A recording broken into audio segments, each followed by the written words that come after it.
আউযুবিল্লাহি মিনাশ শাইতানির রাজিম বিসমিল্লাহির রহমানির রহিম। সম্মানিত দর্শক শ্রোতা, আসসালামু আলাইকুম। আশা করি মহান আল্লাহর ইচ্ছায় আপনারা সবাই ভালো আছেন। আলহামদুলিল্লাহ, আমিও ভালো আছি।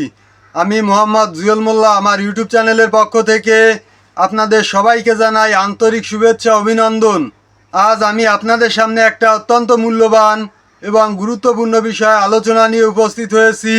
আজকের আলোচনার বিষয়, দেশদ্রোহীদেরকে রাষ্ট্রের গুরুত্বপূর্ণ পদ থেকে সরাতে হবে। শুধু তাদেরকে বরখাস্ত করলেই হবে না, তাদেরকে আইনের আওতায় আনতে হবে। দেশ নিয়ে ষড়যন্ত্র করার জন্য, রয়ের এজেন্ট হওয়ার জন্য, বিগত দিনে স্বৈরাচার ফ্যাসিবাদকে সাহায্য করার জন্য তাদেরকে বিচারের মুখোমুখি করতে হবে। এরা শুধু বিগত দিনে এই অবৈধ ফ্যাসিস্ট সরকারকেই যে সহযোগিতা করেছে তা নয়, এখনও তারা ওই স্বৈরাচারকে পুনর্বাসন করার জন্য, পুনর্গঠিত করার জন্য ভিতরে ভিতরে কাজ করে যাচ্ছে। রয়ের সঙ্গে এদের যোগাযোগ অব্যাহত আছে।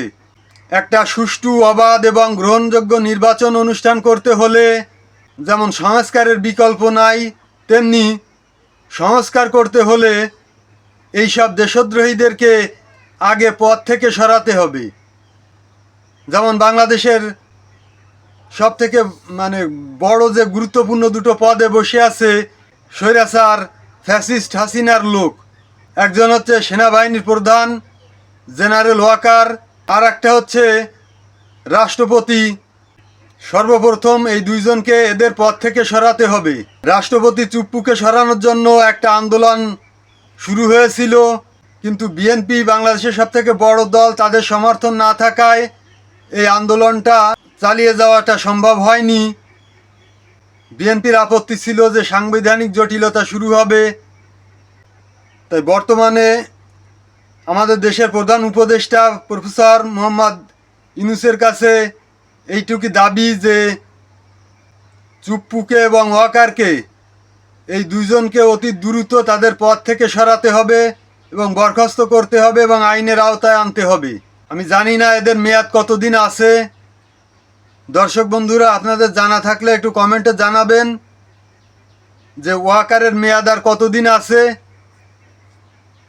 যদি 2-1 মাসের ভিতরে মেয়াদ শেষ হয়ে যায় তাহলে তো কোনো কথাই নেই। তা না হলে যে কোনোভাবে এই রয়ের এজেন্ট, ফ্যাসিবাদের দোসর, একে পদচ্যুত করতে হবে, বরখাস্ত করতে হবে এবং একে বিচারের আওতায় আনতে হবে।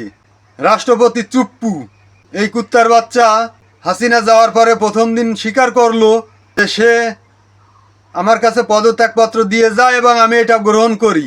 কয়েক মাস পরে এই কুত্তার বাচ্চা বেজম্মা সে বলে যে আমি কোনো পদত্যাগপত্র গ্রহণ করি নাই, আমার কাছে কোনো পদত্যাগপত্র দিই নাই, হাসিনা পদত্যাগ করে নাই। এইটা বলে, একথা বলে পদত্যাগ করিনি হাসিনা, একথা বলে হাসিনাকে আবার তার পূর্বের জায়গায় ফিরিয়ে আনা, এটা তো একটা দিবা স্বপ্ন। এই উদ্দেশ্য তোদের কোনোদিনও পূরণ হবে না।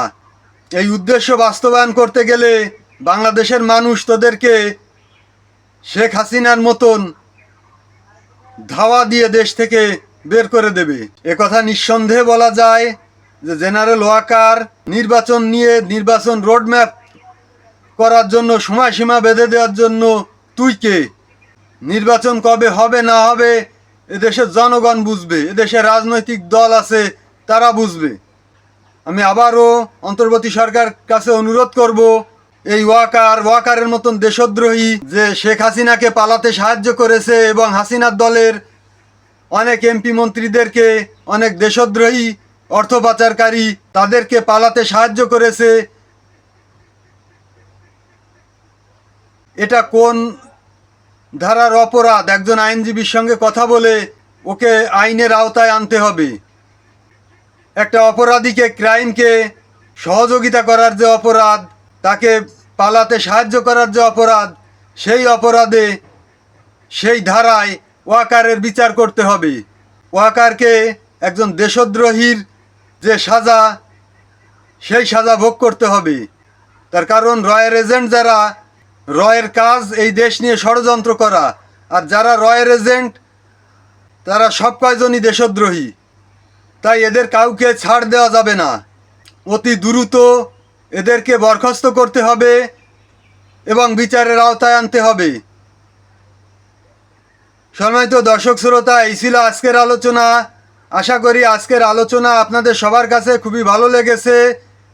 এই ধরনের আলোচনা নিত্য নতুন সবসময় পেতে আমার চ্যানেলটাকে সাবস্ক্রাইব করবেন এবং অল বাটনে চাপ দিয়ে নোটিফিকেশান বাজিয়ে রাখবেন এবং বেশি বেশি শেয়ার করে আত্মীয় বন্ধুবান্ধবদের মাঝে ছড়িয়ে দেওয়ার অনুরোধ করছি, যাতে সবাই দেখার সুযোগ পায়।